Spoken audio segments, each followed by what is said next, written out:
DraftSociety.com presents a Premier League Draft Fantasy Podcast. Welcome to the Key Pass Collective.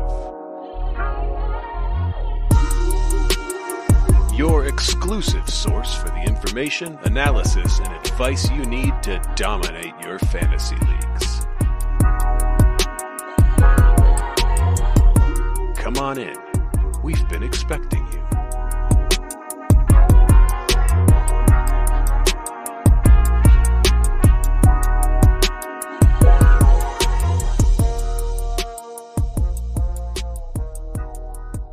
What is up? What's going on, everybody? Welcome into the live stream if you're with us live. Draft Alchemy, Ben Chickens, Borks98. That's a new one. Welcome, everybody. Draft Espresso, what's going on? Thank you for joining us. This is the KPC, Key Pass Collective. My name's Joe Williams. I'll be your host here for this episode. If you're listening on the podcast, consider joining us one of these Wednesday nights. It's almost always Wednesday nights, 5:30 Eastern.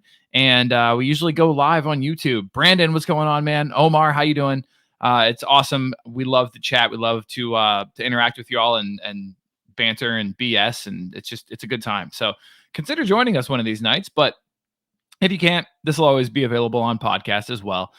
So yeah, you can always get at us that way too. Reminder, if you are just joining us for the first time, maybe, the KPC, of course, is the audio companion to the Draft Society website. And what is the Draft Society, you ask? I'm oh so glad that you asked that question. Basically, it's everything you're going to possibly need for your draft domination, dominating the draft fantasy football game that we all know and love. So we've got consensus rankings, weekly waiver wire articles, Sleepers 11 every single week. Some really, really in-depth draft stats we're going to get into a little bit today as well. Articles on how to set up your league, Draft 101, really helpful stuff like that. And that's all free, completely free at thedraftsociety.com. If you head over to the Inner Circle section of the Draft Society, that is going to be kind of your members only section. And that, to be frank, is what supports the site. And to be honest, kind of what keeps the lights on here. And so if you're willing to support an independent fantasy football website, we would really appreciate it. Consider it. And we think that you get a pretty good value for it. You've got weekly rest of season player rankings from Robbie. We've got weekly player points projections from Draft Lad. We've got sortable consensus rankings every international break. We've got extra articles that pop up weekly, like Ryan's Ghost Point Hunter article, fixture difficulty tracker. They're all in there. It's all in the Inner Circle section, and you're going to get that for what we think is a pretty modest sum per month. If you're willing to join for the season, you'll also get the Fantasy Toolkit, which is our crown jewel, and it's something that's pretty amazing. It will actually it's bespoke help tailored to your specific Fantrax ID, and it will tell you in your specific league who's available, who you might want to consider picking up. It basically syncs with our ranks and Robbie's ranks and the fixture difficulty tracker and all of that. It syncs with it real time and lets you know, based on this week's projections and all of these things, who might be best to pick up and who might be best to stream and who you might be better off dropping because they don't really have a lot of rest of season value. It's pretty cool. So check it out if you're willing. DraftSociety.com, Fantasy Toolkit for anybody who's willing to sign up for the season pass. And again, we appreciate everybody who's already signed up. You guys are the reason that we do this. You're incredible. And we're always humbled by the support from the community. So thank everybody so much. All right. Today on the KPC, first we'll touch base with the guys and see how everyone's doing. But then we have basically an all listener question episode, 100%. Listener questions until we get to the waivers, which we always give you our waiver guys, our streamers and stashes. So we'll do those at the end, get your streamer players out, and I'll hit you with some of the top streamers in the what we call the big three leagues. I'll explain more about that later, but just to kind of get an overview of who people are transferring in and transferring out in leagues that are uber competitive and involved. So we'll get to all that today, hopefully, and hopefully we won't keep everybody here until 2 a.m. But even if we do, I'm sure it'll be a blast. Okay, let's bring some friends in. Toddy, Sanji, Ryan, how the hell is everybody? How are you all doing? I'm not even gonna call. I'm not gonna say anybody's name. Just go. Just let's have at it. I'll say how you're doing at the same time. Tired.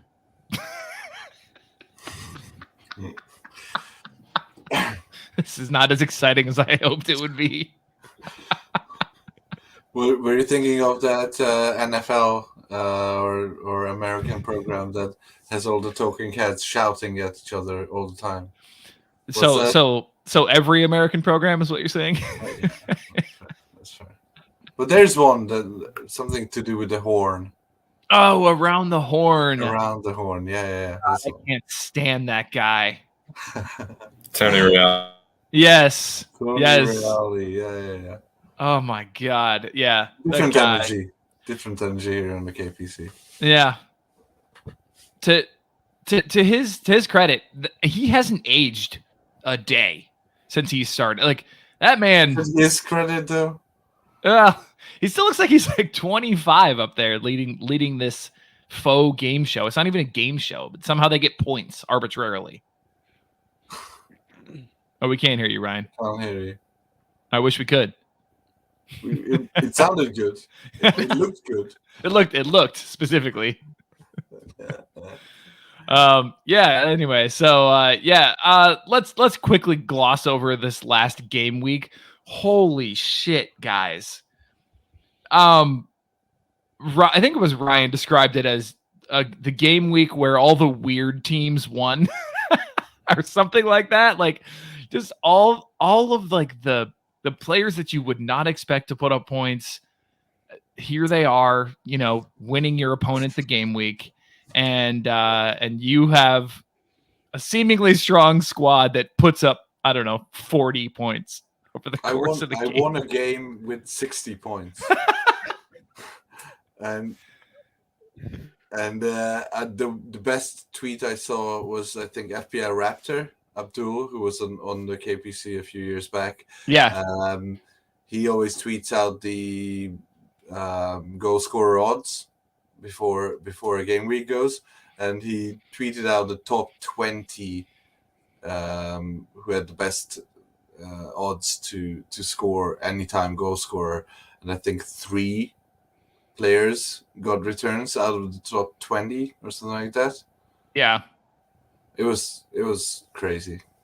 Yeah, and that's exactly it. The Doku black hole swallowed everyone else's points. Doku would literally just basically it was like a succubus for everyone else's energy. Yep, it was like going around like Pac-Man, picking up points from everyone else.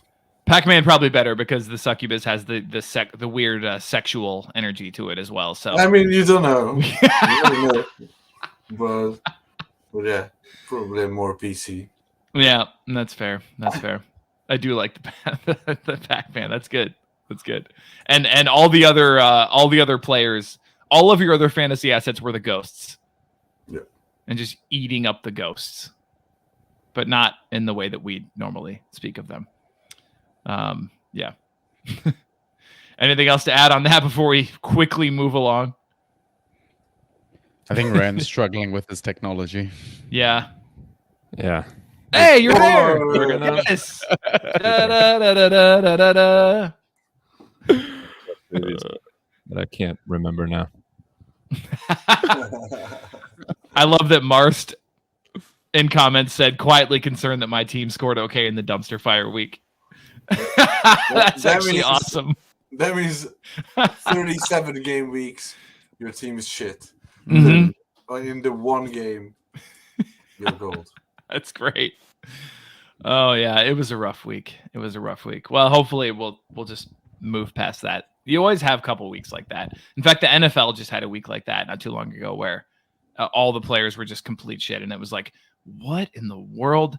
Yeah, usually it's just a blip. So we'll see if that's the case here. We're hoping. We are hoping. But yeah, today's all about the listeners. So let's get into it. Let's answer some questions and give people some advice and talk through some of our thought processes on rest of season player value, players to drop, all those kinds of things. We've got a lot of questions, and you're going to see a theme that develops a little bit. People are pretty concerned about their Brighton assets. So prepare yourselves, gentlemen, because we're gonna have a few Brighton questions here. But aside from that, yeah, we got a lot of questions about people wondering if we want to drop certain players, if we're willing to pick up, injured players at this point. I think teams are struggling, is what I'm getting, and I know we're all dealing with injuries. We're all dealing with players who haven't panned out, and I don't. It's good. It's actually nice to. What I'm saying is, it's nice for me to feel like it's not just my roster that is paper thin at the moment. So yeah, let's go ahead and get into some of these.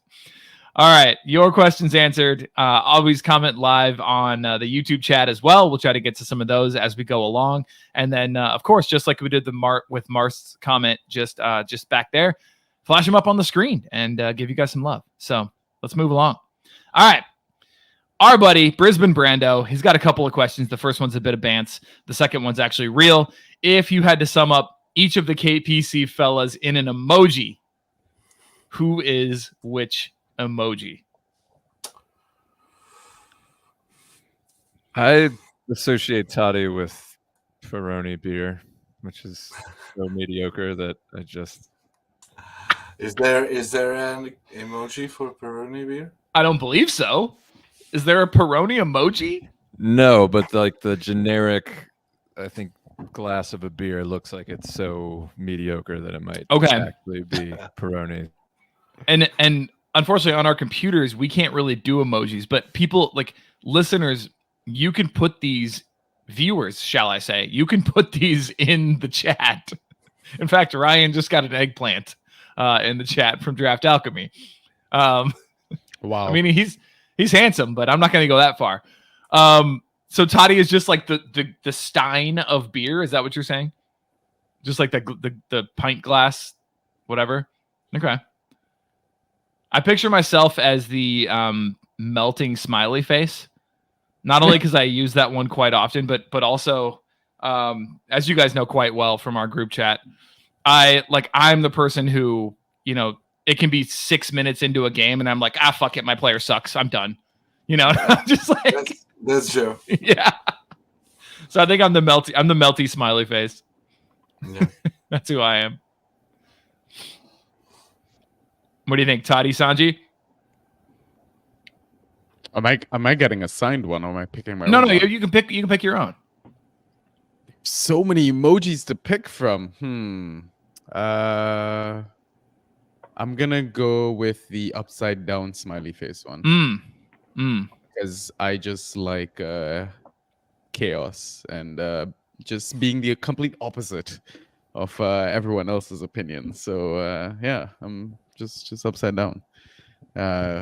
Not the best reasoning, but that's the first one that comes to mind. No, I like it. Well, Ryan. I like the generic winky face emoji for myself. That's the one I use the most. You got to be careful with that one, though.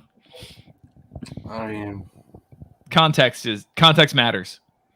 If there's no eggplant in it, then it should be fine. All right, Ryan. That's what all the kids are saying. Yeah, I don't know how to take that eggplant one, but no, I guess I'll take it. Probably the one that's showing a lot of teeth. That's just like on edge the entire time and just fearing the worst. The grimacing. Yeah. Grimacing face. Yeah. Okay, that checks out.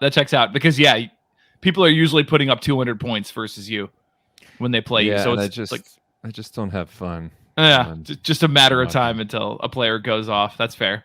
Yeah. Draft Alchemy posted the genie emoji, which would be obvious. I mean, yeah, that writes itself. Yeah.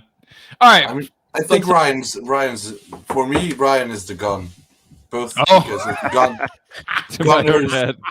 both because of the Gunners and also his secret assassin business. That Oh, takes him yeah, around the sure. world.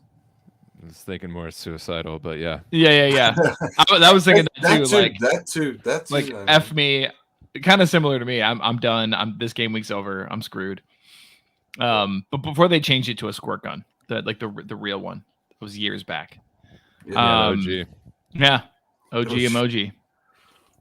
Anyway, okay, let's talk real. So Brandon's also wondering, injured players or returning injured players that are under the radar and worth picking up.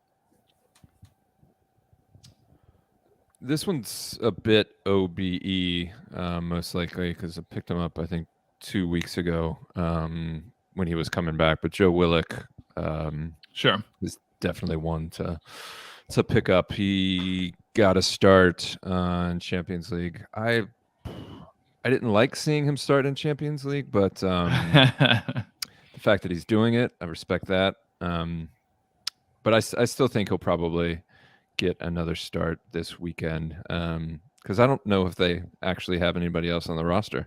So, I mean, process now that of elimination. Wilson's injured as well, so or supposedly. I mean, in the injured. midfield, like Anderson's gone. I mean, they're putting Livramento on the wing. Yeah. So it's got to be.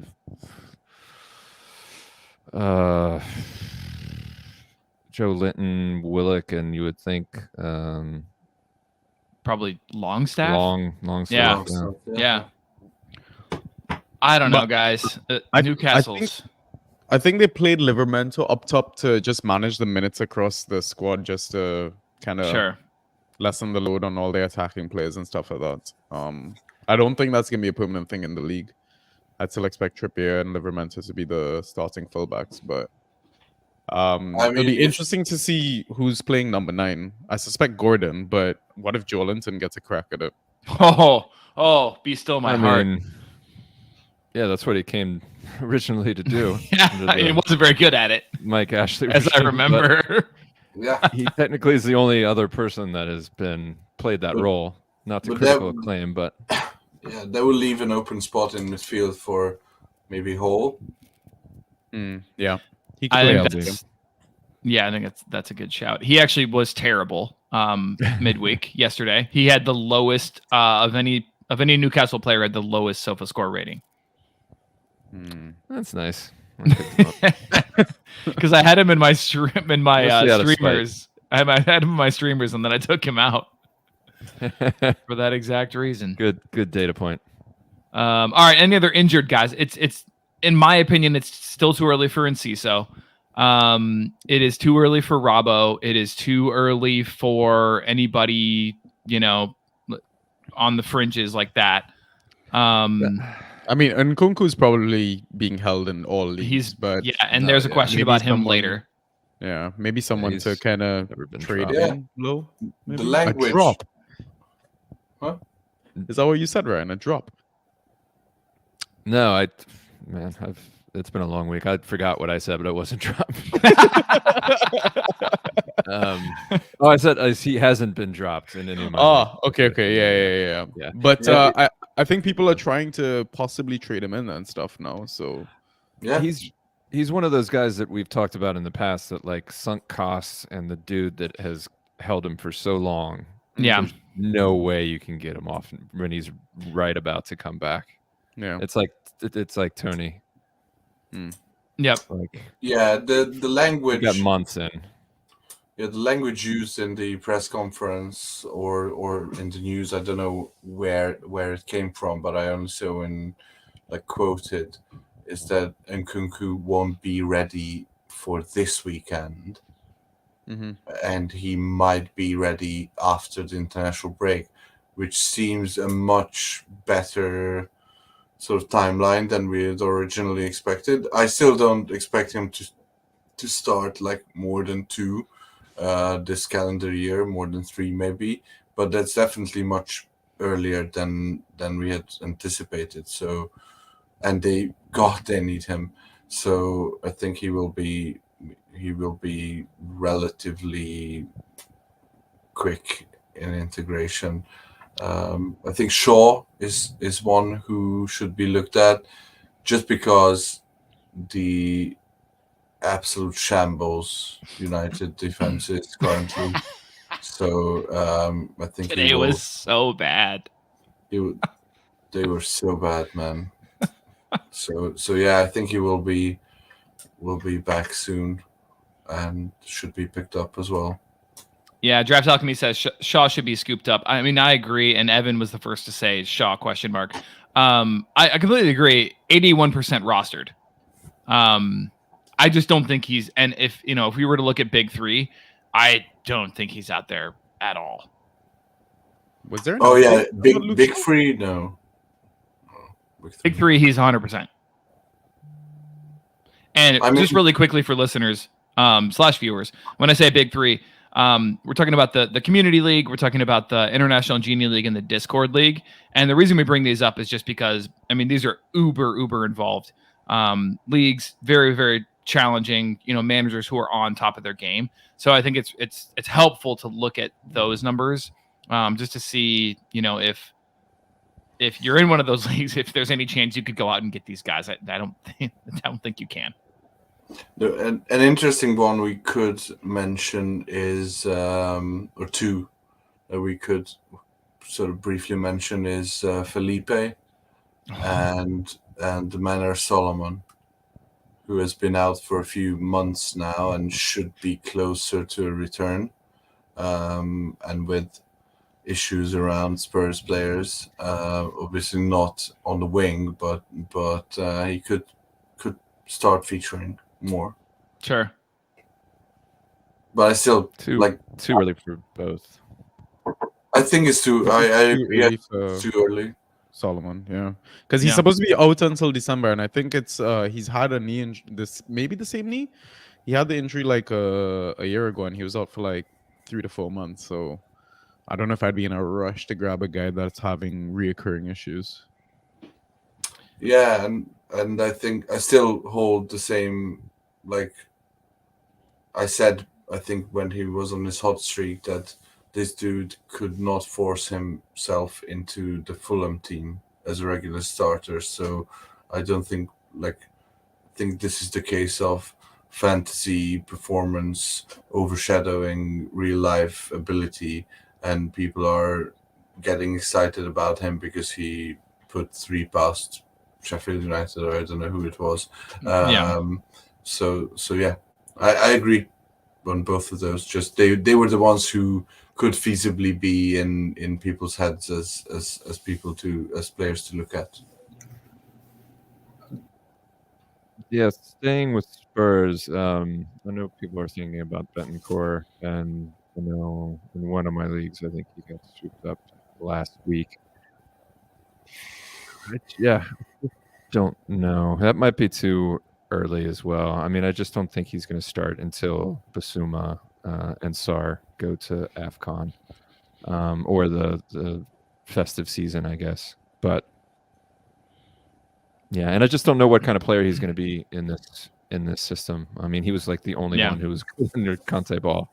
But like Basuma's gone largely off the boil.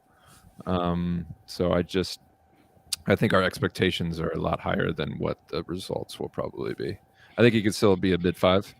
And I'd like to have him. He's gone. Yeah. Couldn't hear you there. You cut it at the end. But yeah, mid 5. I see what you're saying, yeah, but who? Yeah, the other argument is like who really needs a mid 5? Brownhill or Bentancur. Right. Saji, I see you chatting with Bantaman in chat, and I was wondering the same thing. Who is that? And who is this guy? Is he your father? I don't know. All my conscience, like either one. Yeah, because Toddy, that was a great joke. Honestly, that was a dad joke, but that was a really good one. I have to hand that to you. It's like the evolved version of Banta. Yeah, it's if you're a Pokemon, if Banta is a Pokemon, he's Charizard. What would have been unfortunately. even Hate to break it to better you. was if that football in his picture was our logo. Yeah. Yeah, exactly. Get hit, Phantoman. Kicking your logo. Well, so Um, one player I wanted to mention before we move along to the next question. Not a player one would look to pick up, but a player one should look to keep an eye on is Jakub Moder from Brighton, who was out for a year with a knee injury, and he's been back in training for like a month. And I think he gives them something extra. So obviously he's not someone you want to hold on to. He's not going to go for regular minutes. But if you see him in the lineup, remember this and pick him up and start him, because he has the potential to score well. No. All right. Let's move. Draft Espresso, who's with us in chat, watching live, as I understand, commented on Twitter. Can you guys walk us through some of your considerations for whether or not to hold a player with a lengthy injury? Can you give a current example of a hold and a current example of a drop? This is such a fantastic question. Because there's a fine line, and the current example of a hold, I think the obvious one is like Jesus, right? Even though you're frustrated as hell with him, and you've tried to offer him to literally everyone in your league, but nobody will bite. And just speaking from experience, and there's no way you're dropping him. It's not even close. But who's on the other side of that coin, guys? Chilwell, I think. Can you hear me now?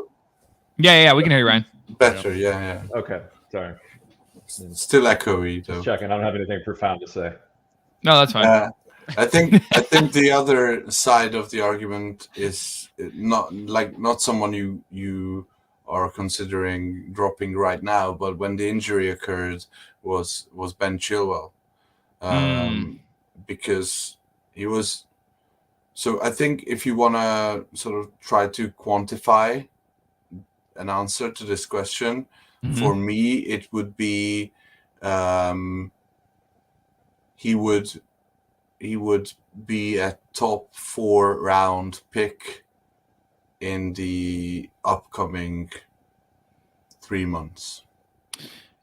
Okay. Or something like that. Obviously, if you're calculating WAR and if you're calculating projected starts, then you can give it a more quantifiable value on who you would rather keep or drop. But at the end of the day, I think the most we perceive player value, and we used our ranks to sort of align our perception of player value with the community and within ourselves too. So we have a similar understanding of player value. The issue comes with the uncertainty on the injury. So like if you knew Jesus was out until April, then you'd probably drop him. Yep. And there's still uncertainty about Solly March's injury, because no one has come out officially to say that he is out for the season. We are assuming he's out for the season, and therefore he is in sort of a limbo state where in some of the leagues he was dropped like 2 weeks ago, few days after the injury, and in some of the leagues he's still being held because there's no official word on his injury, and we are in a sort of in a situation or in a time when managers, like I think the Solly March example is bang on, because De Zerbi said that I am not the person to tell you when he will be back, and I say, who the fuck is if you're not the person?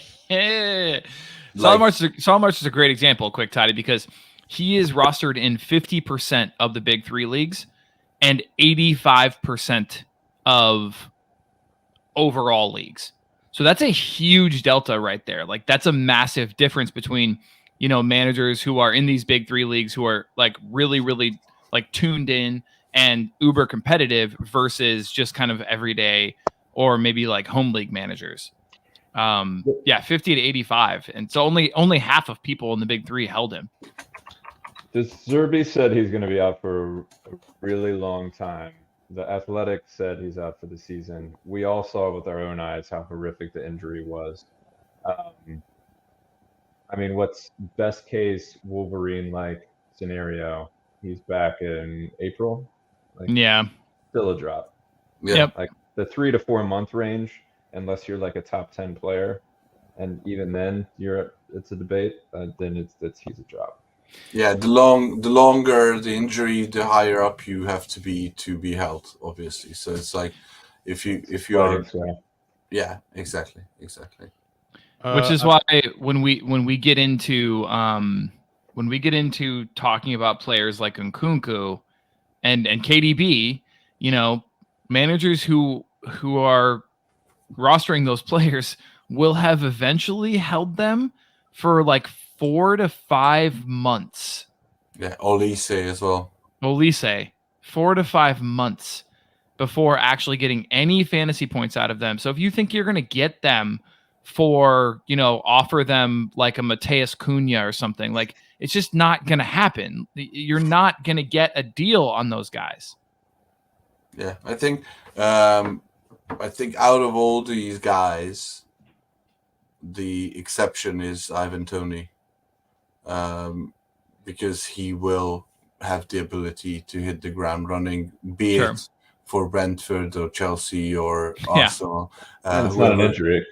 Yeah, exactly. It's not an injury. So for me, he is like the prime held player. But all the rest, there are a lot of questions. Like we've seen Murphy come on for 10 minutes and re-injure his shoulder. We've seen Reece James come on at the beginning of the season and go off at halftime. We've seen all these re-injuries, especially if they are soft tissue injuries, which Nkunku and KDB are.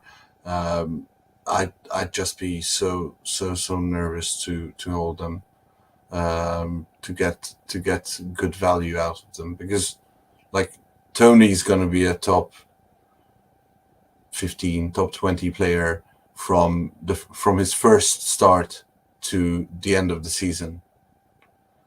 Yeah. Question is when is that? Yeah, but it's. I've got a few names though, like to kind of stick with the whole injured stuff. Van de Ven is easy drop, right? Yes. Yeah. Dan Burn. Drop. I just dropped him last week. Botman. Drop. Jacob Ramsey. Wouldn't pick up yet. I wouldn't pick him up yet. That's interesting because Gavin is holding him in our com league. Yeah, that's just stubborn. I have a guy in my home league who has been holding Moreno and Ramsey from day one. Poor bastard. I held Ramsey for far too long. Adam Gibbs that's the thing. Are you getting a payoff at the end? Like, yeah. 4 months, man. It's got to be elite production. Now this is a great question though. Adam Gibbs brings up Isak. Isak is a hold because he will give you prime like proper elite level production when he's available. So there you go. But so there's the difference. When he got injured, normally I'd say that's right. But I remember looking at his numbers and he was pretty middling outside of like a game or maybe two. So I get the temptation given that he wasn't performing before he even got that injury. Plus, like Wilson is actually stepping up quite a bit post Champions League. So there's a bit more consideration there. But yeah, I think I'd still hold. One more name, Casemiro. I think there was an update yesterday that he's out until the December, start right? of the new year. Yeah, he's a drop Drop. for me. He's been shit anyway. Yeah. I mean, He's- United this have been is- shut. Well, but- yeah. This is not last year Casemiro. He's He's looking a like year a older. yeah. He's looking like a shell of himself. Wiser. All right, let's stick with the United theme, but the next couple will be a little bit quicker, I think. So, our good friend FPL boss Harry Maguire, fantasy real, fantasy fake. Fantasy Of real. course, unfortunately real. He's Really? real. Always, It's absolutely he's real. He's always been a Mustafi type Yep. villain character that somehow scores well despite being arguably the worst defender on the pitch. yes. I mean, there is an argument currently at United if he is in fact the worst defender on the pitch because they're so Now he's not. horribly bad. Now he isn't. Like he's so yeah, he has the That- spot nailed. Even He's scoring well. He's real. There's an argument at United whether or not there are any defenders on the pitch currently. Yeah, Omar brings up that he hit the crossbar. He had this shot that volley. was just a rocket, and it like bounced off the crossbar, but he had fouled a guy before that, so he got called for it. But yeah, he just man, it's not pretty to watch, but he gets the job done for fantasy, and that's all we really care about. Yeah, Yeah, he's gonna feast. Oh, Josh, he's real, One of man. those, you know, Hate to break it to you. I hope you held. one of those weeks I wish I wasn't so principled. Yeah. Yeah. And Johnny Evans went off injured today, so that's also something to think about. But all right, next one, boys. Like I said, these couple will be pretty quick. What pairs well with a 2013 Merlot? Mesut Ozil, I think. Very nice. I want to say 3D Doritos. with the Merlot, 2013. I mean, Oh man, I've only tried them with the 2012, but I think they should be good with the 2013 too. They both peaked that year. Yeah. Yeah. I have a real answer. So Trader Joe's Oh, has here we this. go. Trader Joe's has this goat cheese that I like that has blueberries in it. Mm. And I just Oh. imagine that with a Merlot might be. Omar! The real answer, yes.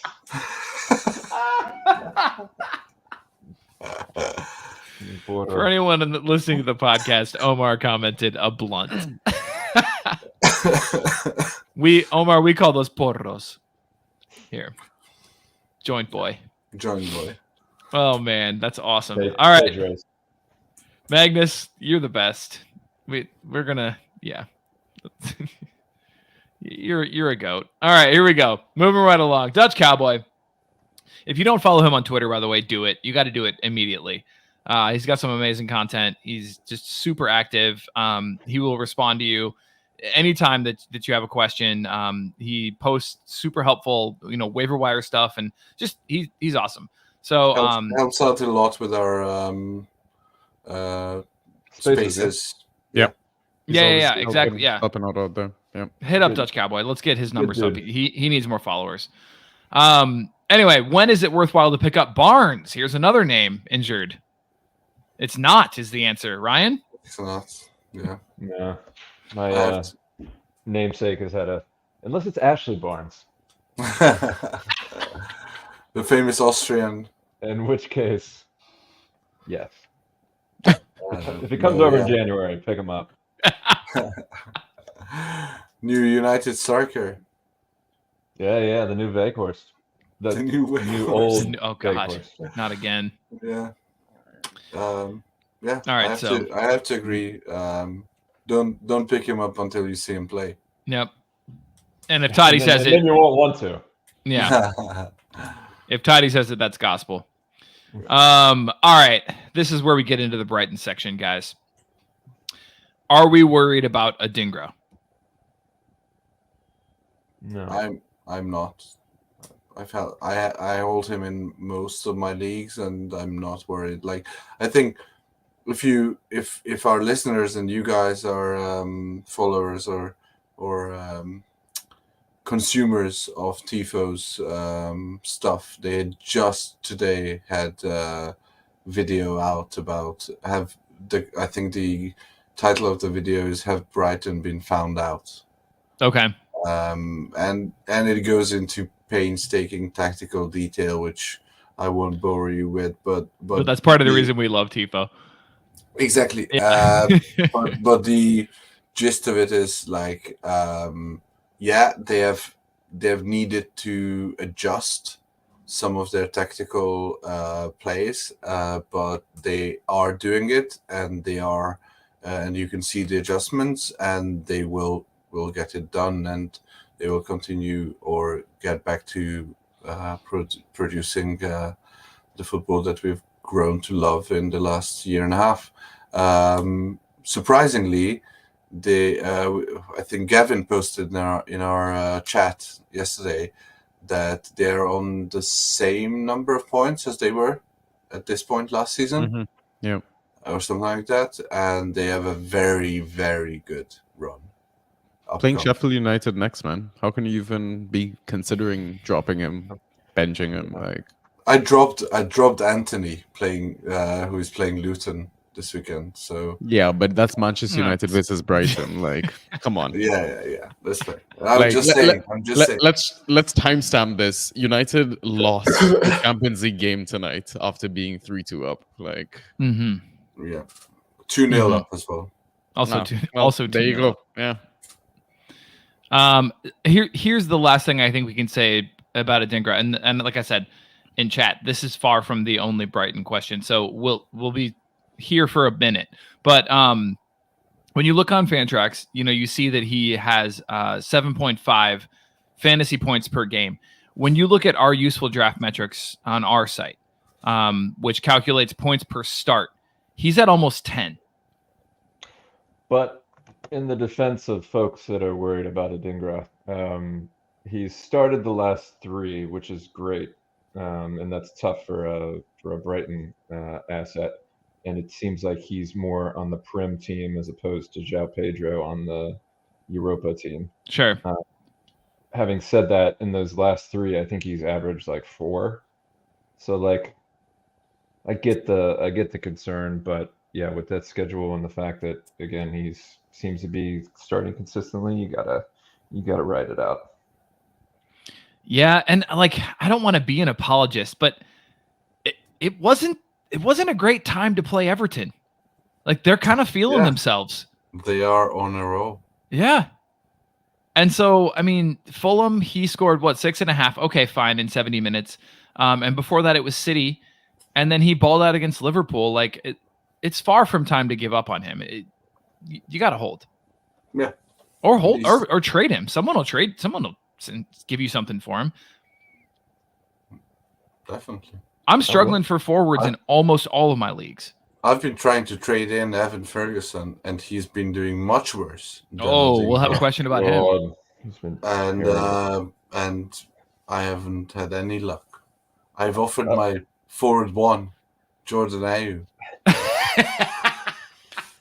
I mean, Ayew's been a dream compared to Ferguson since exactly. Since we saw Ferguson in the flesh. He's done, and he was against me. He's done fuck all. Toddy, I thought of you today because I was looking at the Gameweek transaction data on our toolkit, and of course it gives you the big 3 leagues with the roster hood, and Jordan Ayew is 96% rostered. I thought that was funny to begin with, till I saw that was before this week. Now he's 100% rostered, as he should be. He's the ghost. There are top 20 players that aren't 100% rostered. Right. It's true. All right, let's stick to the theme here. Okay. So this one obviously sort of like dips its toe into the United pool, but we mainly stick with Adingra. The gist is Andrew at HCS Gots is in a small league. So he says, do I hold on to Højlund and Adingra? I'm in a small league, and Grealish is on waivers. Rest of season ranks, which he's looking at, smart, say to pick him up. But I live on the West Coast and can't be waking up at 4 a.m. to check whether or not Grealish is starting. Yeah, West Coast Love is tough. love tough that league. Yeah, I wouldn't like. I think a rule of thumb, and this is what we always answer in our bespoke trade advice emails, is when you're in a smaller league, it's even more important to optimize roster space. So you need to get like 5 or 6 high level assets and then churn the rest, because we are talking about and we are tweeting about players who are available in 12-team leagues. Most of the guys in like an 8-team league or a 6-team league on the waivers, you can get like 10, 12 point per start players off waivers, or even just pick them up as a free agent in an 8 or 6-team league. So you need to have like a core of 5, 6 elite guys, and then just get the streaming. Yeah, and Grealish would not be one of those core. Exactly. So Højlund and Adingra this week, unfortunately for Højlund and definitely for Adingra, are holds for me. Yeah. But I'm sure that there's a lot of value on that free agency if Grealish is on there, and if you're considering dropping these guys for anyone. Yeah, if you're in a super small league, that's one situation where like if the toolkit tells you to pick up somebody, like he's always at the top of my list is Enciso, because his rest of season value is high. But that's where you do have to kind of put your own spin on things, right? Like the toolkit's going to give you advice, but it's up to you to optimize it for the week at hand, and the weeks to come, which is why the fixture difficulty tracker is also built into the toolkit. So you can check that out. All right, sticking to our Brighton theme, guys. Heath at Heath131. What would you do with Evan Ferguson? I'm starting to feel like I could get better value streaming the spot. I'd give him the next 2 fixtures. See how he does and then act accordingly. I think you just can't get rid of him before this little stretch until you see that he doesn't produce, which is possible. Which might be the case, yeah. Yeah. I mean, I don't know. Like, I agree. Like, definitely Sheffield United, but I feel like NFL away is a tougher fixture than we're giving credit to Forest for. 100%. Like their performance versus Aston Villa was really, really good. I think the addition of Sangari in their midfield has given them a lot of composure, and they made that win without Bowley in the starting lineup as well. Yeah. So it wouldn't surprise me if they actually beat Brighton in Gameweek 13. But I agree, he's too good to drop. Like, this kid can hit a hat trick. I mean, he scored a hat trick in front of us, guys. Like, yeah, that's true. Yeah, that's it. You guys saw brilliance. Another game. So right. I understand your frustration about the halftime subs and all that sort of stuff, but I think it's one of those situations where you got to take the rough with the smooth and just gamble, right? Fantasy is an unpredictable game. Football is an unpredictable game, but you have to take that gamble, I think, if he starts. Yeah. I mean, I'm trying to trade him in, as I said before, not willing to give up a lot, but the guy I'm trying to trade him in from said that, and these are verbatim his words, that he's loving the 2-3 games with 1.5 and 2 points and then coming up with a hat trick kind of vibes from Evan Ferguson. And he will win you your game week when you get him on the hat trick. So you have to sort of like what Sanji said, take the bad with the good and keep on trotting him out, especially in the next few games. Yeah, that's fair. I'm not a Ferguson guy, never have been. So I can tell you that I wouldn't drop him if I rostered him, but also I never have. Would you trade him out? Would you trade him out for Jordan Ayew? I think so. Yeah, I think I would do that. And anything even slightly above that, I would absolutely do. I would, yeah. Yeah, the only consideration that I would have to think about is if I was trading him out for another position, because as I was already kind of like intimating, forward has been really thin feeling lately. I think it's just because of injuries, but yeah, it's been tough. It's been tough out there for a pimp. All right, let's move right along. Should I keep? This is Jeff Brantley. Sorry, at Man in the Cage Pod. That has piqued my interest. I'm gonna have to check that out. Yeah, I want to listen to that. Yeah, Man in the Cage. Someone do a little digging, see what it is. Should I keep Joao Pedro or look to trade him? If I'm trading him, who do you target? I would only roster Pedro if I also had Brighton cover. In the league I have Pedro, I also have Adingra. So I feel very confident going into a Brighton game that at least one of them will start. Cue the matchup this weekend where neither start.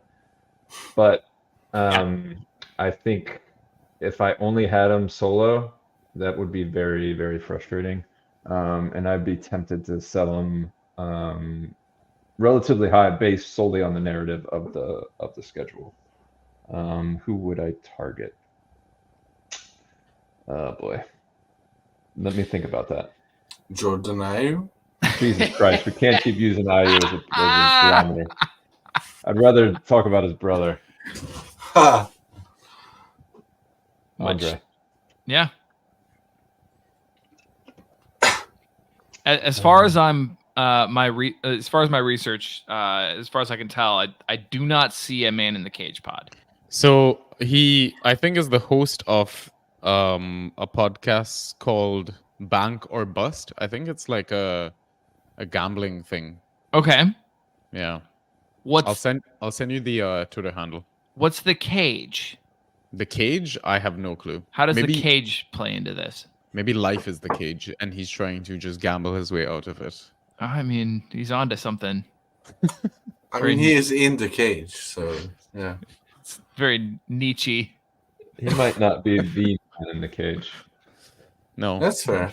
That's Jordan. Fair. Life itself could be a man in a cage. Yeah. Deep. Yeah. Deep. It's a flat circle. All right, let's look at some forwards, hey?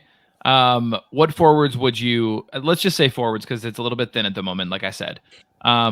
Forwards you would accept for Joao Pedro. Go.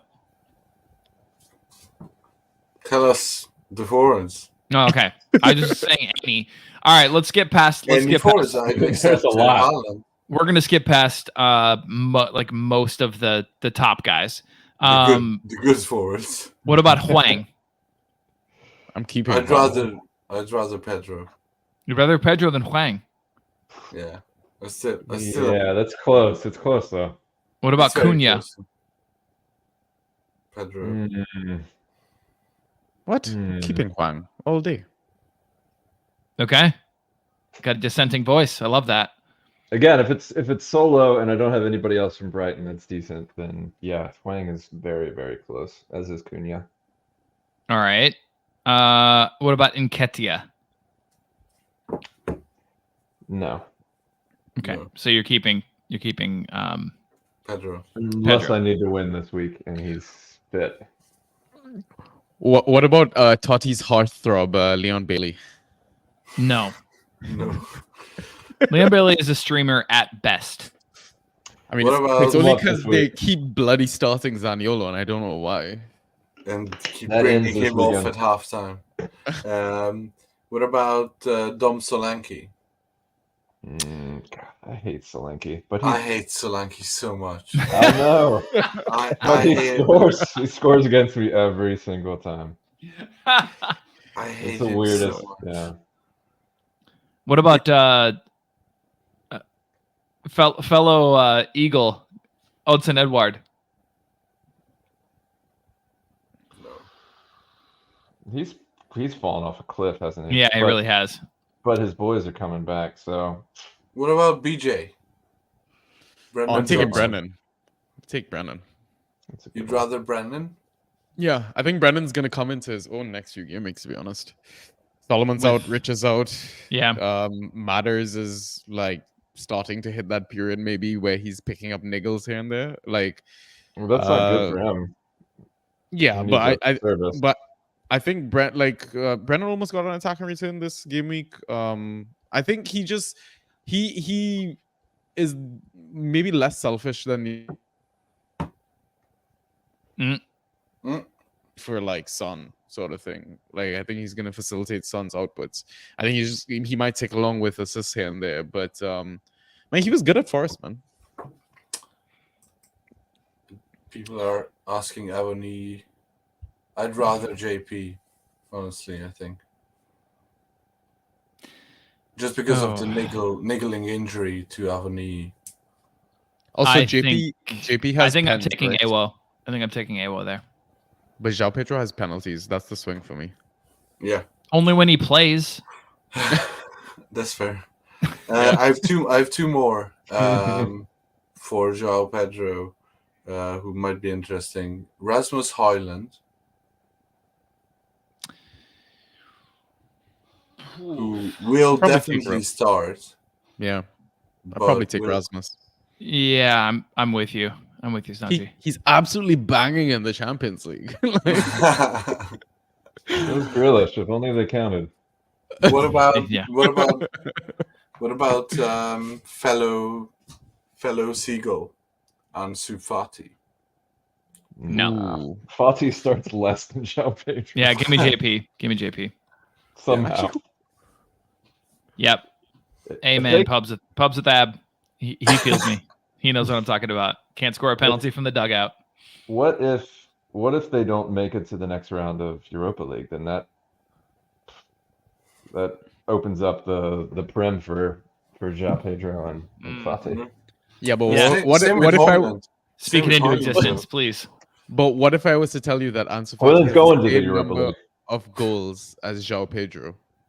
Ansu Fati has the same number of goals as João Goals Pedro. as João Pedro. I'd tell you it came from 0 starts. For both of them. In like No, half a minute.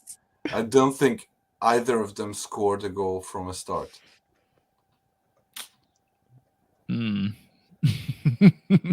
So they're giving you 0 value fantasy wise. Yeah, But you're never going it's- to start him from the bench unless you're against me. Which is Yeah, why but- you would take a Wonyi. I A would do fit that. one. Yeah, a fit one, which he's getting there. Yeah. I would do that. I fit that one. I would take. So they're currently third in Group B. Marseille has 5 points. AEK Athens has 4. Brighton has 4. Ajax has 2. What's the rules about falling to the Conference League? No Are idea. they- Do they do that? I have no idea. Chat, help us out there. We have no clue.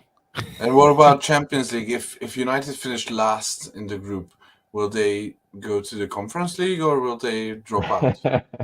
Who? That'd be hilarious. Oh god, that'd be amazing to see them in the Conference League. Oh, that'd be so good. Losing to See them in Limassol. Russia on a Litex Thursday night. Slovak, Oh, that'd be awesome. Dnipropetrovsk. Not that there are many Ukrainian Sheriff. teams playing. No, at the moment. All right, Sure. let's move. FB Elements has a few things. We can gloss over some. You only get so many questions, my friend. Like, come on, we love you. But... Brando knows that it's 2. Yeah. All right, so January transfer news. We're gonna touch on that probably later, so we can gloss over that one for now. Did I hear correctly at some point that you're not doing consensus ranks next international break? I think a couple episodes ago, we were celebrating the fact that we only had just like a couple more to do because they take a shit ton of time. But no, we are doing ranks. So yes, you can expect to see those. Thoughts on a forward line of Pedro, Adingra, Ferguson, and Ciso, and rotating? I think he's... Is he speaking just about Brighton in general? Is it his fantasy forward line or I is it can't Brighton? imagine that's his fantasy. Let's assume is- it's his fantasy forward line. That is all. God. I don't That's like a bit it. too much, Brighton, even for me. You got to trade. Yeah, you got to trade out. You got to. You can drop in CISO. You need a starter. Like, Yeah, there's a see, chance that none of those guys start. yeah, Well, I mean, to be fair, one of them is going to. And if you were gonna have this stack, the next Or just two go for games would be. That's actually- Fatih and Mitoma and all those guys as well. just that have guy all Welbs, yo. Come on. that guy Welbs. Moving on. He's injured for a while now, right? Yeah. Yeah. R.I.P. Yeah. Oh man. Okay, so keep through this stretch, and then trade out for more consistent forwards. How's that? Yeah. That's too, Or yeah. Pubs with Ab says that's too much Brighton even for RDZ. I love that. Nice. All right, guys. I think he's just curious here. Outside of Draft Society specific articles or pods, how much time do you spend on draft per week? Too much. So much.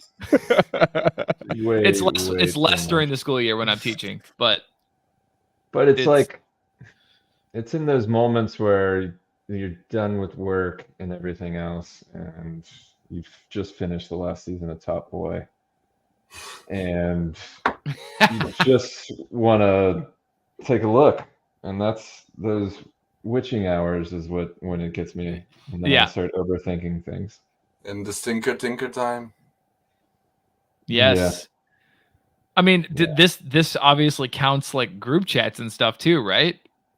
God, yeah, when you're not actually doing something actively, but you're talking about it. Oh yeah, Yeah. you're asking everybody like, who should I try to trade in for so and so, or waiver wire targets for this week or whatever. Like it, Man. It's Yeah, far- Just those- like scanning Twitter for like any last minute leaks or injury flags and interviews and especially because now I think Totti, you mentioned it in our chat, right? We're not gonna have another international break until what, March after this one? we'll my have God. a staggered winter break at the end of January, which will mean that one game week will be divided into 2 weeks. So half of the games will be on one weekend. The second half of the games will be on another weekend. okay. It will probably count as one game week for us in Yeah. fantasy, but the teams themselves will have 2 weeks off. I like that. But yeah, March is the next international break. You used to be able to wake up a few minutes before the lineups come out. And now, Yeah, for Christ's sake, because of the ITKs and the leaks, like, Yeah, the you leagues. feel Yeah. like you're gonna miss something if you don't wake up, like, give yourself a half an hour before Yep. the lineups even Exactly. come out. So it's Exactly. like, Leagues have gone crazy last few God. seasons. I've said this throughout the history of this pod and the previous one, which we won't mention the name of, but For copyright reasons. yes. Fantrax owns that pod still, I believe. I need a home league where nobody knows what they're doing except for me. I don't have one. My league's pretty top notch. My I home need- league is my most difficult league. Yeah. Oh man. Yeah, that's what I need. I need just like an easy win league, just to get just Start my the league. spirits up. Start a league with Join with, Toddy's community league. yeah. with proper noun is in the league with his wife. Maybe Doesn't you she? can- Isn't she awesome though? She's a Didn't he shark. mention I don't that want to she's- be in a league with her. Yeah. Jesus. Every single wife husband combo in a league that I know, their wife is dominating that league. Do you know more than one? Yeah, our Luton Town rep is in a league with his wife. One of our Banter Boys home league, the wife is currently first in the league at the moment. Oh wow. Yeah, like you said, proper noun is there. There's a one or two other people that I know whose wives play fan tracks as well. Yeah, man. Yeah. It's a thing. I mean, I'm all for TDS sponsoring a WAGs only. We should League. genuinely try and set up a straight women's league. Like Yeah. and see You don't how have that to goes. be straight. Just Well, women's oh god, I mean like a straight. I meant like straight Okay, up women's wah, league. Wow, wah. Totty, way to deviate Toddy's massively dad from my jokes have a point.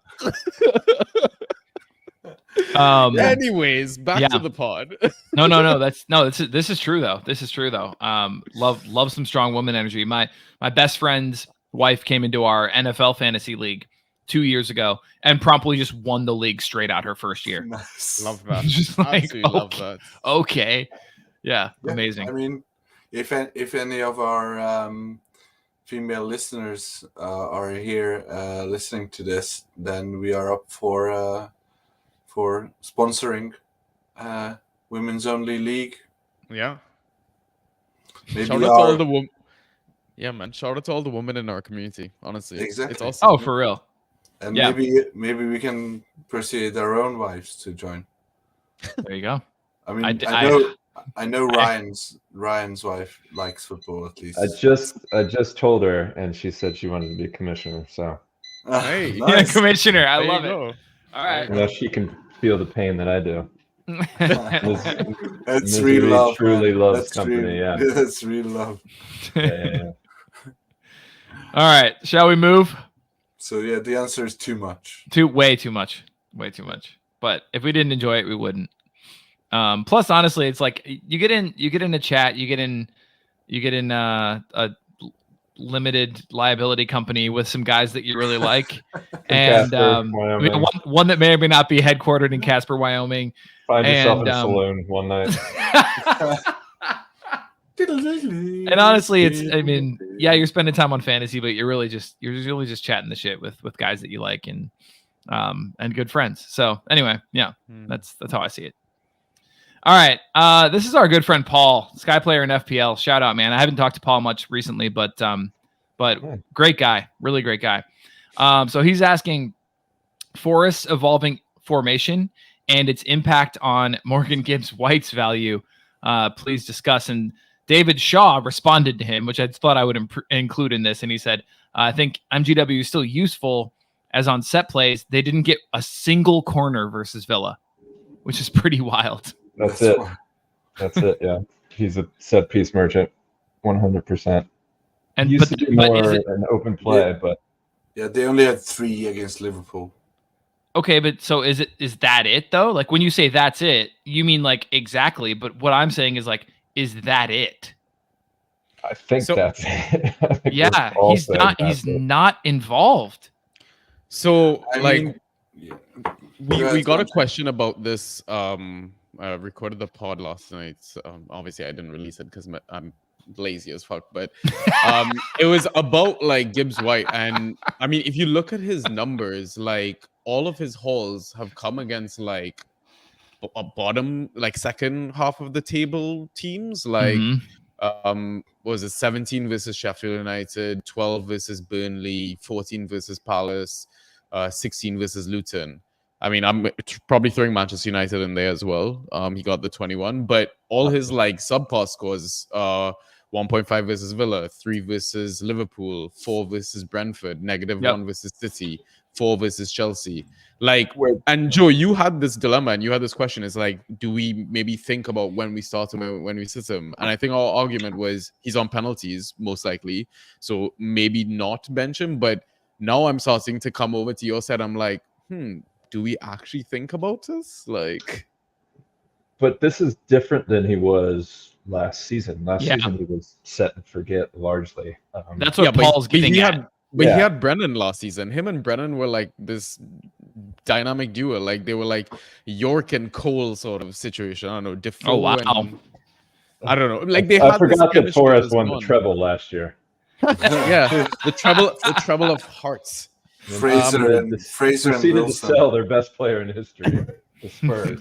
No, but they're definitely we've seen it. I think in the past before. There will be players that just play better when they have a certain asset playing next to them or with them or something like that. I genuinely do think like losing Brennan, he's had to change his game somewhat.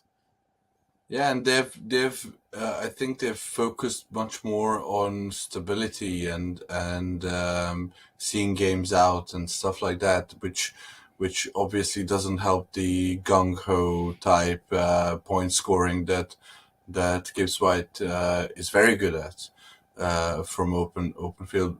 That said, I was fortunate enough to attend the game against Liverpool, and he did look much better than what his score suggests. So I think if you look at like XA and XG and possession and where he gets the ball and stuff like that, I think he's still there and he could pop off any game, and that's why I wouldn't sit him against anyone other than probably City.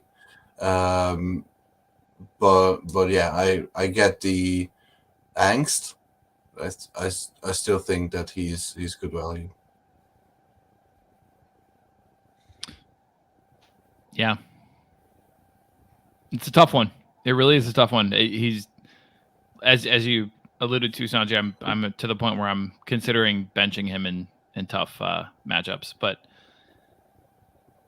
have you guys noticed that the Premier League, it's getting harder and harder to tell what a tough matchup is.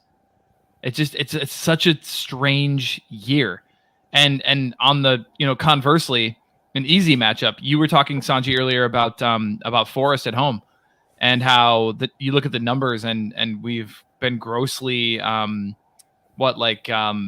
misrepresenting that they're a pushover team, but at home they're definitely not. Same with Villa. Yeah, the only real easy matchup, sorry, Toddy, is Man United.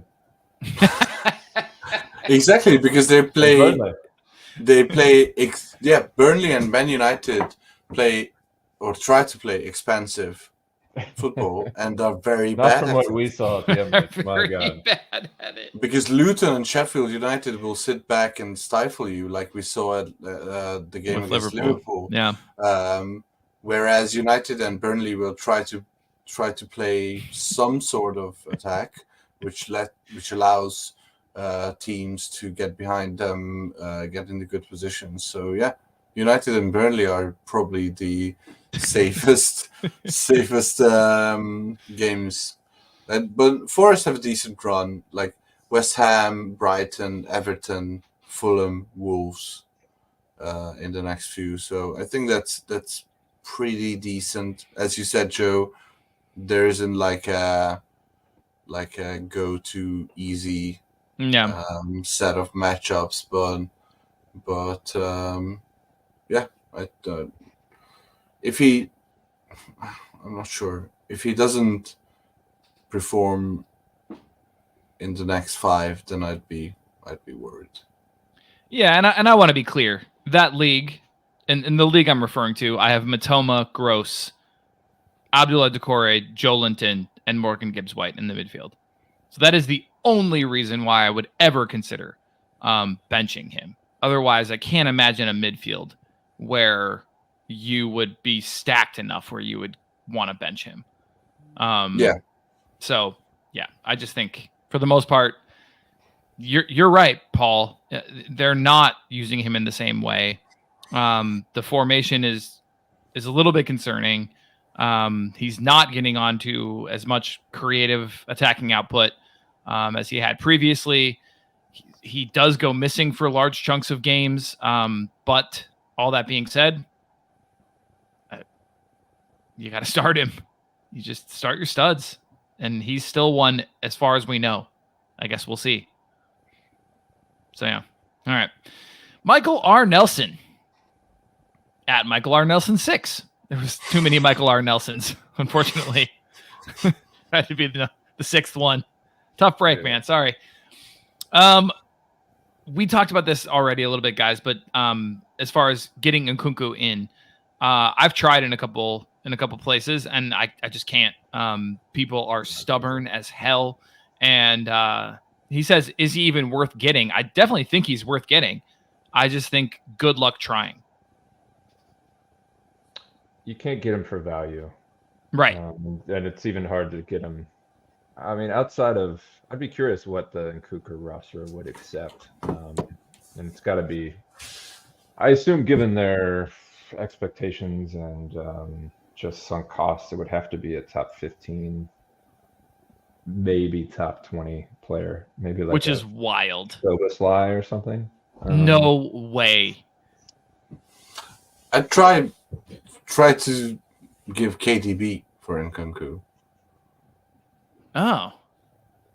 but that's for like. Yeah. I'd rather That's- Nkunku.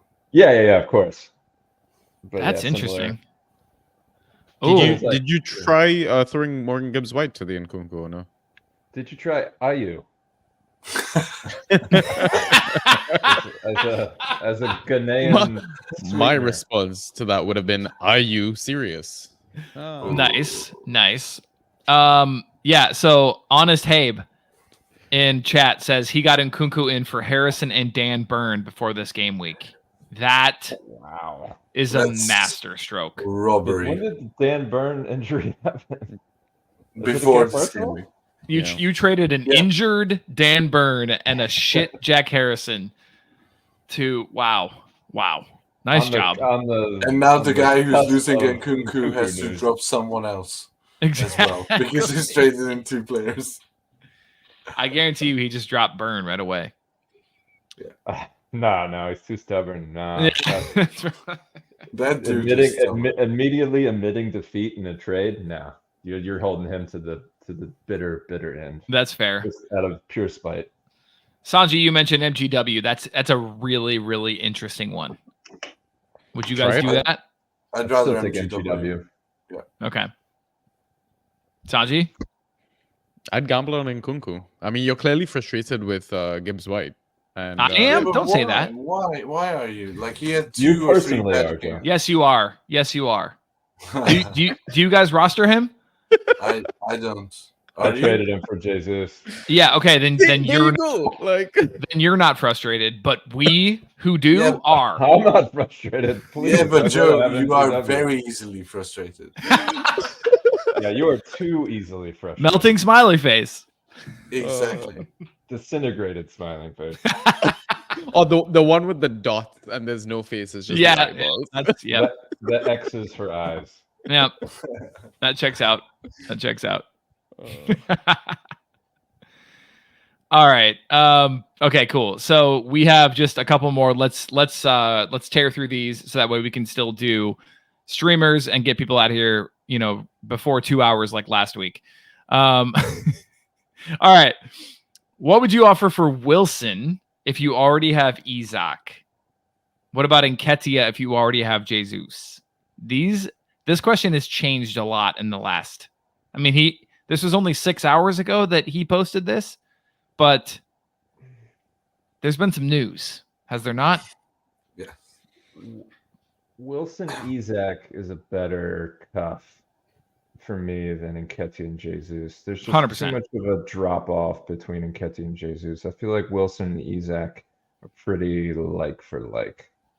But now that Wilson is injured, then it's tough. Now Nketiah is injured as well. So Right.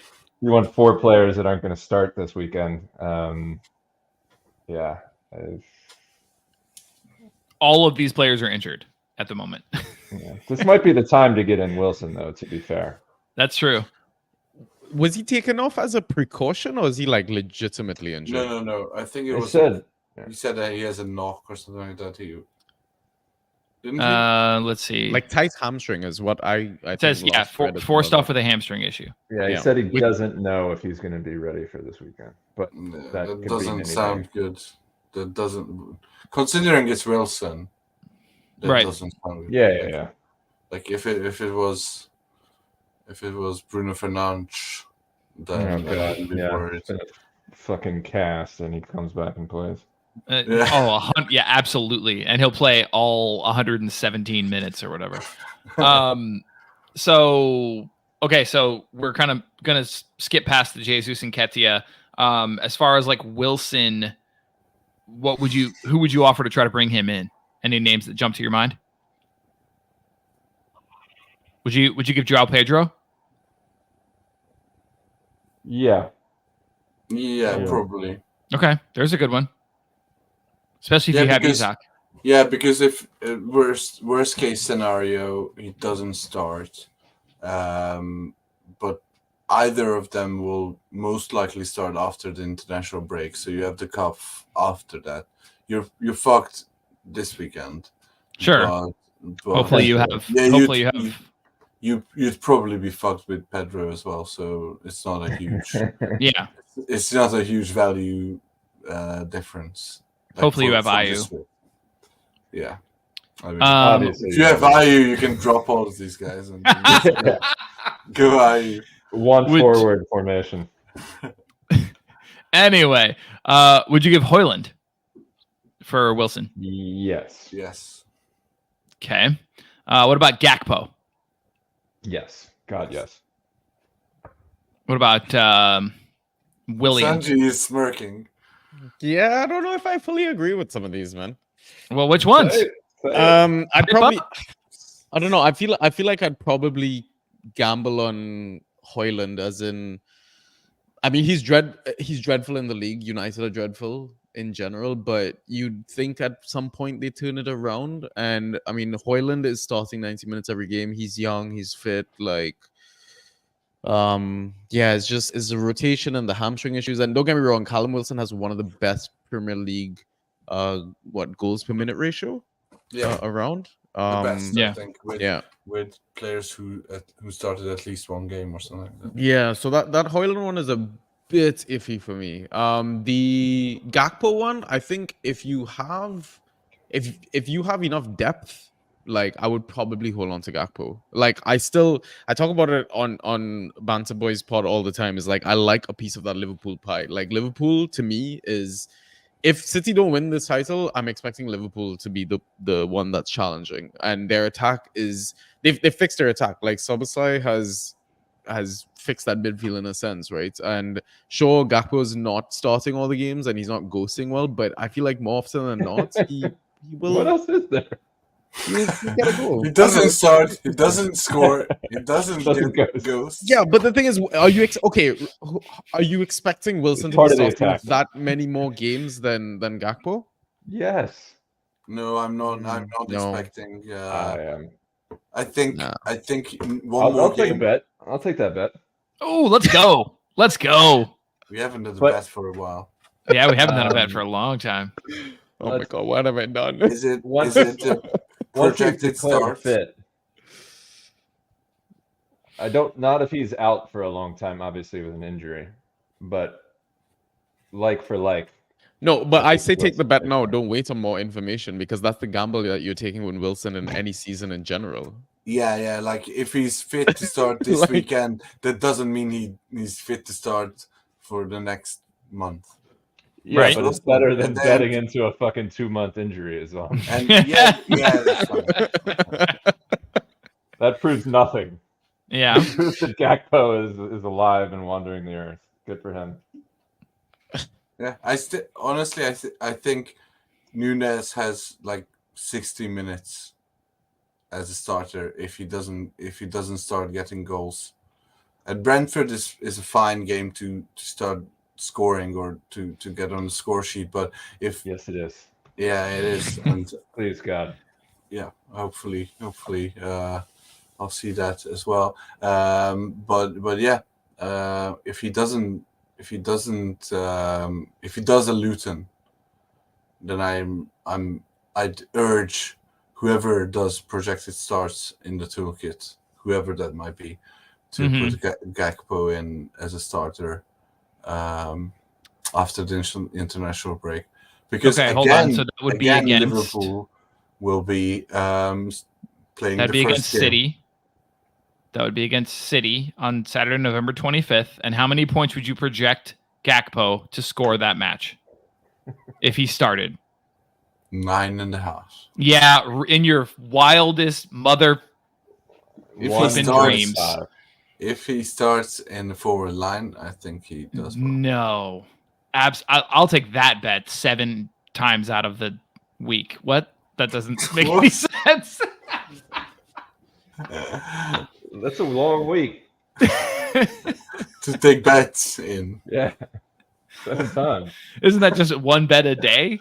Yes, every day of the week. Every day I'm making a bet. Oh And this is god, the same one. what is happening? Not even Anyway, close on Sunday. no, I'm not interested in Gakpo. Not at all. Somebody countered my my Jesus offer for Darwin. I just did Jesus for Darwin straight up, and they asked me if I wanted Gakpo instead, and I was like, no, it's not. No, I would rather stream. Man, I have Jesus and Darwin in the league, and it's a lot of fun. Oof. Like that legit is a lot of fun because you never know. No. All right, guys. Last one. We're gonna stick with Liverpool. Actually, which players would you realistically trade in for Luis Diaz, or would Draft Football Friend be better off just holding him?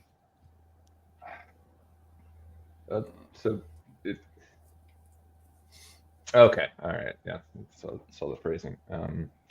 I'm not a huge fan of Diaz as a fantasy asset. He's just not scoring that well. Obviously, he has a lot on his mind. I think ELN actually said that they're gonna give him his dad back, which is great news. Oh, so good. But as a fantasy asset, outside of the substitute goal, he hasn't been scoring all that well. His ghosts have kind of evaporated, not to Gakpo levels, but who is. So he's not somebody I'd be looking to trade in. But yeah, you're asking who you would trade in for Diaz, and I think it's a good question because I'd be trying to probably trade him out. Are you? That horse has truly been beaten to death. You have to stop. I just thought of this, guys. Evan Ferguson, the previously mentioned Evan Ferguson, or Cody Gakpo. Oh God, Ferguson. Gakpo. All right. And what about Luis Diaz or Cody Gakpo? Oh, Diaz, not close. Yeah, I think Diaz just on eye test. And what about Luis Diaz or Evan Ferguson? Diaz. You know my answer. Yeah, I'm not a huge fan of Diaz, but I'm really not a huge fan of Evan Ferguson.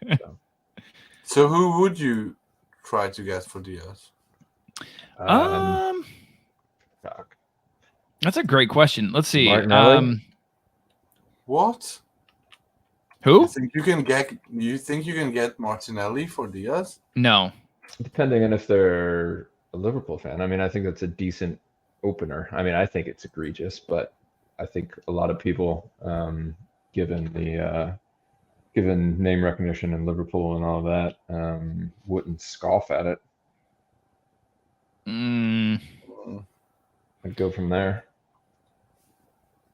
I think you could do somebody with less name value. Like, I think you could maybe get like a Conor Gallagher, which I would do.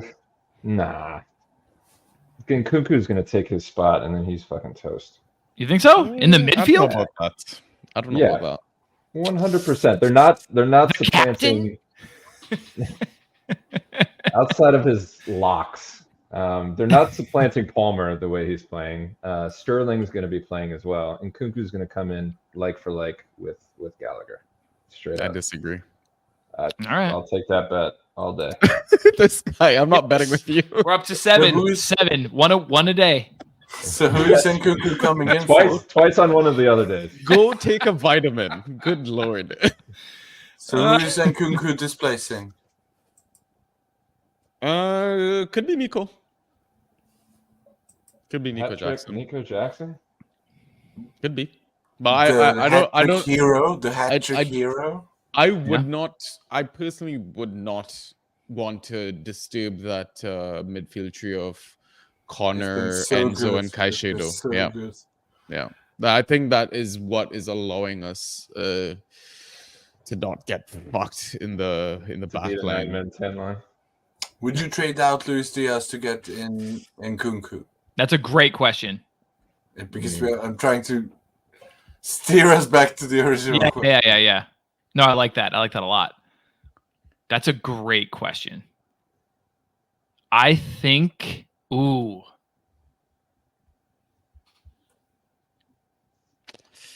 Oh, man. I'd do it. I'd do it. That's a tough one. I think I'd be happy with either. Wait, Toddy, does that mean when we release our rankings in a week, you're going to have Nkunku above Luis Diaz? Yeah, probably. Wow. What do you think Diaz's ghost points per start are? I was just checking that, and I was gonna Maybe ask you like guys. 3 to 4 points. That's so bad. They have to be better than that. 5.5. Whose ghost points are better, Cody Gakpo's or Luis Diaz? Oh, Christ. Gakpo. That's a mid-off. There's only one reason you would ask us that. Yeah. Whose ghost points are better, Luis Neil Diaz or Maupay or... Luis Diaz or Kai Havertz? Oh, Uh, no. In Kai, baby. In Kai, you trust no one else. Oh man. No. They're 4.5 for Diaz. Draft Alchemy's Okay. asking why everyone's so low on Diaz. I think we're discovering why right now. Yeah. Oh, Lord. Unlike And- Gakpo, he is starting, but he's not Yeah. scoring, and he's not good at ghosts. I think I would do. Yeah, I think I would do it. That's a tricky one. I'm usually not a fan of trading in Injured, long-term injury yeah. players. Yeah. But this would certainly tempt me for sure. I just traded in, talking about long-term injured players, I just traded in Olise for Marcus Rashford. Oh, yeah. Yes. Oh yeah. That's Like that. nice job. I mean, yeah, you would say that, and I would say that as well, and I did the trade, so I agree. But Thank you. Fuck you then. I don't like Analysis. it. but also, would it be out of the realms of possibility for Rashford to go on a run from mid-January to mid-March when he scores every game? No, there's a reason I Like every tried other to trade him season. in. Every other season, yeah, that's fair. That's fair. It's in the season. Next year, yes. Yes, I tried to trade him in for Jesus. No Rashford. dice. Yeah. Oh God, please don't mention. But they him in didn't the same accept. No, it was straight declined. I'd still rather Jesus, but would you do It was- Jesus? Would you there do was no Jesus counter. and Kunku? Yes, I tried it. Declined. No. Sanji? Because he's a Chelsea player, then maybe, yeah. Like the thing is, I mean, sure, we all expect Nkunku to be great and all, but he's still not played in the Prem. No. Like he is in the Premier League, but he's not played in the Premier League yet. So, and we all know how players have struggled kind of settling into their first season and all that. So, I mean, even to Ryan's point, it's a long-term injury and all that. You don't know what to expect. But I don't know. It'll be very interesting to see how Poch fits him in. Yeah. All right. Let's wrap it up, guys. Streamers, Gameweek 12 streamers, 1 week plays with high upside. These are guys that we like this week.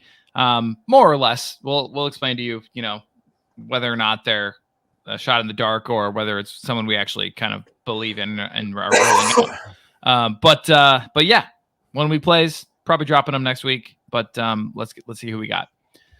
Sanji, you're up first. Oh, damn. I thought I was going to go second. Okay.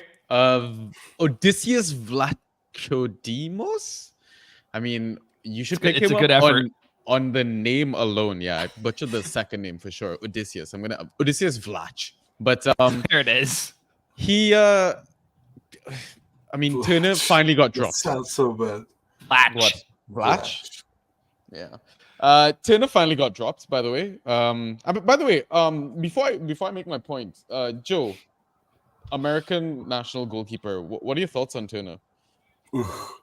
Oh, he's frantic. He's like Patriot. he was- He's a freedom-loving patriot. That's he's what I- absolutely frantic. Every time I watch him play, I feel uncomfortable. He has some great. He's a decent shot stopper. Terrible distribution, great shot and stopper. and just not doesn't make you comfortable at all to watch him. I enjoyed his play against Liverpool. Yeah.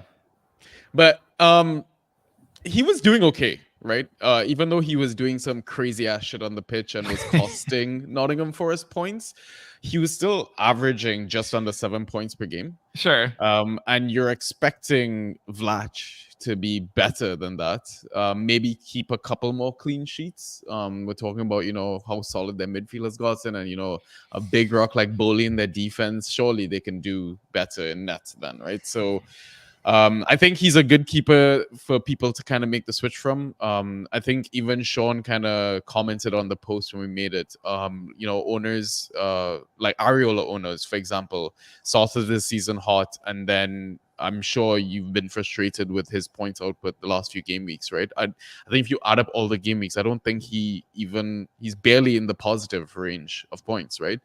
So I think managers should definitely consider taking a gamble on Vlachodimos. I think, he's just going to tick along. I think he's going to be forced into saves and stuff like that. So definitely go get him. Livramento. So with all these injuries to Newcastle's backline, they've lost Byrne, they've lost Botman. I think Livramento would be the first one being called up from the reserves that they kind of purchased over the summer. And we saw that he's being deployed, further up. So there's that gamble, he could start the game up top and then be pulled back in. But even though Newcastle lost that game to Borussia Dortmund 2-0, there was a lot of praise for Livramento's performance in that game as well. I think he also got like 3 key passes and stuff like that. So he's still like creating chances, and we know how good he was. I mean, even Ites for Southampton as well. You want a piece of that Newcastle defense as well, one of the best defenses in the league. So I like the fixture. If not for this game week, a bit of a long-term play as well. Then moving over to Ross Barkley. He's back, man. Back-to-back 90-minute games, 10 points in each game without any attacking returns, and he got one of those versus Liverpool, right? Yeah. So surely he can get that versus Manchester United. I mean, I don't know if Luton are gonna score, but I feel like Ross could get something, man. He's showing some mid-3, mid-4 value sort of range. Yeah. But it's just a worry if he stays fit. That's the thing. So maybe play him this fixture and see how he does. And then finally, we talked about Harry Maguire, Slabhead, Reborn. He's playing like Defender 2, maybe. He's ghosting well, man. He dropped 18 points or something in his last fixture as well. That obviously includes the clean sheet. He has a bit of attacking threat on set pieces. Man, he's Gareth Southgate's heartthrob. Like, what could go wrong on punting on Harry? What could go wrong? Yeah. Absolutely. Yeah, those are my picks. And Luton do play with a big man up front, so Yeah, He'll have- who's absolutely struggling for form. So Yeah, definitely. he'll have plenty of areas to contend with. Yeah. Yeah, for sure. All right, Ryan. Jean-Ric Bellegarde. Yeah, Bellegarde it's LEG-esque. goes well with the 2013 Merlot. Yeah. He came in for Tommy Doyle, who I pour a lot of scorn on in the Ghost Point articles this week. He was on every set piece and just did not reach the head of any teammates. Enter Bellegarde in I think the 70th minute. Immediately changed the game. Got a goal, took over set pieces. I can't imagine that O'Neill is going to persist with Doyle again. this weekend, so Bellegarde should be fit enough to start, you would think, and he'll have set pieces and should have his way versus Eric Dyer, which is why I put Bellegarde versus Dyer and not Spurs. So I like Bellegarde against even more Spursy Spurs this weekend.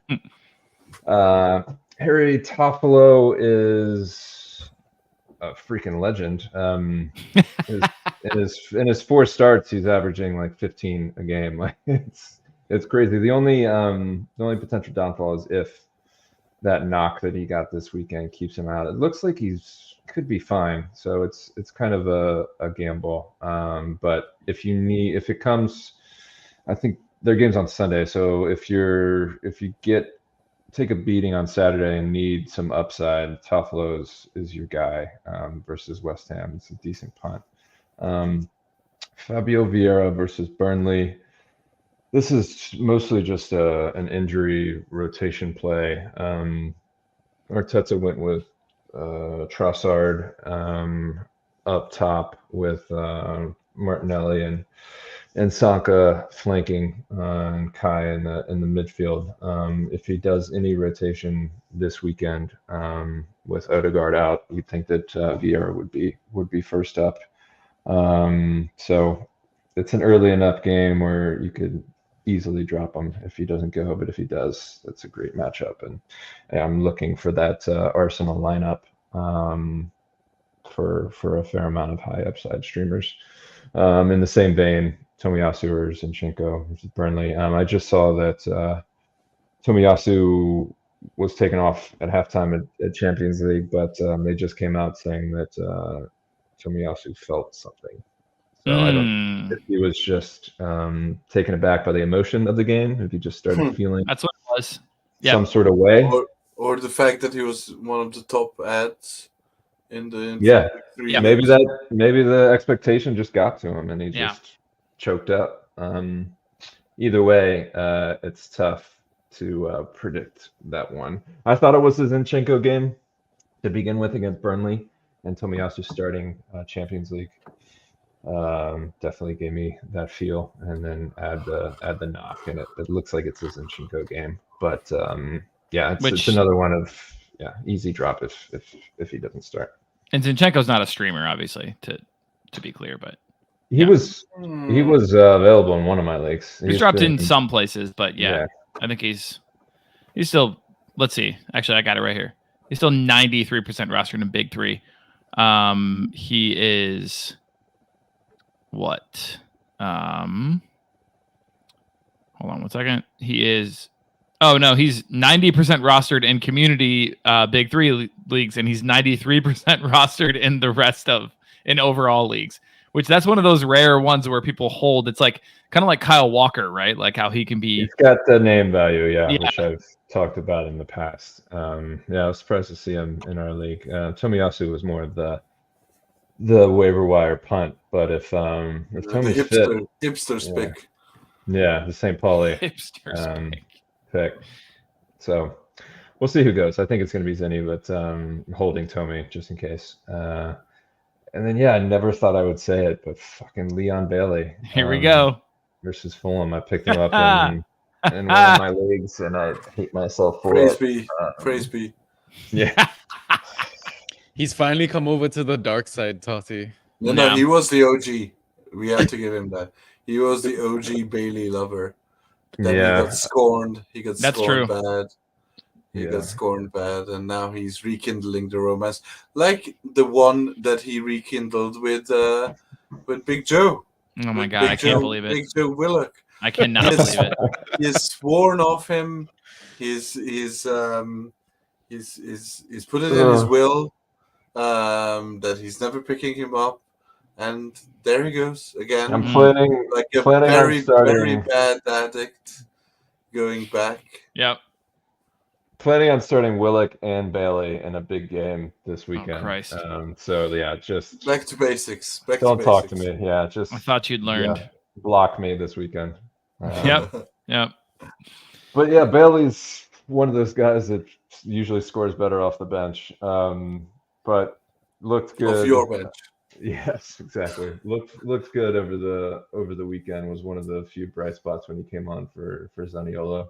I gotta imagine that that Emery's going to start him from the jump. However, you're looking for the Thursday lineups tomorrow and in Conference League. Are they? Yeah, they're in the Conference League, not Europa. Conference League. So if he does start that, then you're a little worried. Plus, it's a later-ish game on Sunday. So exactly, and if he be starts, worried about that. you're still worried that the swap will come the other way around, and Zaniolo is coming on at the half. Yeah. Yeah. Or he gets injured, which me picking him up basically guarantees that. So yeah, there you go. And on a positive note. I like it. Mine will be quick. I want to just mention Mikolenko because he's been balling out. 96% rostered in the big three leagues, which is wild to me. People are aware that this is happening, that he's doing what he's doing. He's got another good matchup against Palace, and he is available in a lot of home leagues. So I would go check him out because while I say, hold on one second. While I say he is rostered in the big three, he's only 48% rostered site-wide on Fantrax. So check him out. Sinistera potentially starting versus Newcastle. Not the greatest matchup, but something to check out if you are struggling at forward. Certainly has the ability to ghost, but also has the ability to get subbed off quite early or maybe not even start. So obviously I'm not the biggest fan. That is greatest ability. Yeah, that's what I'm not a huge fan of what is happening there. And I'm hoping maybe even for a managerial change at some point here soon. But for now, Sinistera could be just a stopgap for a week at forward if you need it. Okay, Sheffield United, of course, they play Brighton. And so that being the case, Brighton playing midweek, if JP Van Hecke is starting, I like him and his ghosting ability a little bit better than Veltman, but either one of them I think is a potential stream. And then finally, if you have to, Rafa Varane seems to be back. Johnny Evans went off injured tonight versus Luton. I fully expect Luton to score, but if you are one to gamble like I do 7 days a week, you could certainly bring in Rafa Varane. All right, Toddy. I don't think this is going to work, but let's just see what happens. I've never embedded a video into a slideshow that I uploaded to this streaming service, but let's just see what happens. It's a perfect one. Oh, it doesn't. That's a good freeze frame, though. Yeah, so Toddy didn't put his streamers in, so I included the video of Bill O'Reilly yelling, "Fuck it, we'll just do it live."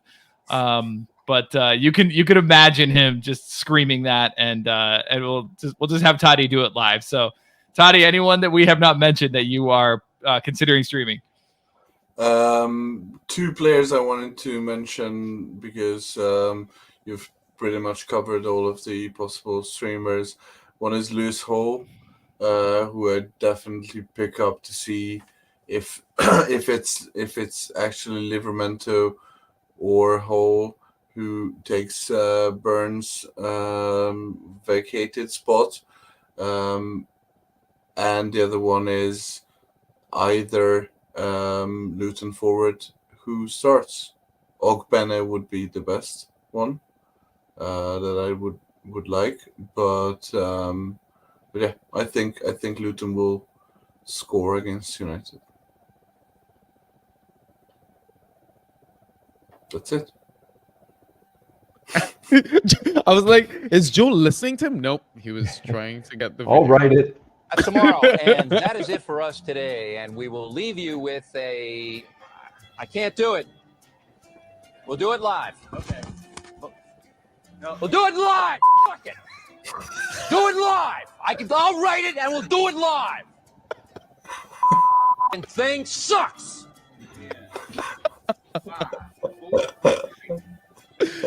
That's tomorrow, and that is it for us today. I'm Bill O'Reilly. Thanks again for watching. We'll leave you with cut off his new album. Take it away. Wow. It's one of my favorite videos. It's one of my favorite videos of all He's still time. going nuts after Oh. like he cuts to the Sting album, which is Yeah. amazing. That's the segue. Cut off a new Sting album. We'll So do it good. live. Fucking thing sucks. Is that an American thing? Have you guys seen that before? I have. Okay. Dante, have you How's seen it? it before? That was the first time I saw it. Oh, yeah. You're welcome. And now I'm going to share it everywhere. It's so good. It's so good. Yeah, if you knew who Bill O'Reilly was too. Oh, I love it. I love it so much. He's the Keys and Gray of American political analysis. Yeah. Oh man. All right, listeners, I hope you made it to the Bill O'Reilly clip. If you did, we love you. You guys are the best. Yeah, Brits, if you've never heard that before, look it up. Play it louder next time too, because it is absolutely hilarious. Yeah. Anyway, all right. You guys are the best. Thanks so much for tuning in. Hopefully we helped you. If not, get at us. Let us know if you have any questions for us, start set conundrums, anything like that. We're happy to help. Otherwise, we will leave you just shy of the 2-hour mark, like I promised. Cheers to everybody. Yeah, cheers to everybody. Best of luck. Are we doing Spaces?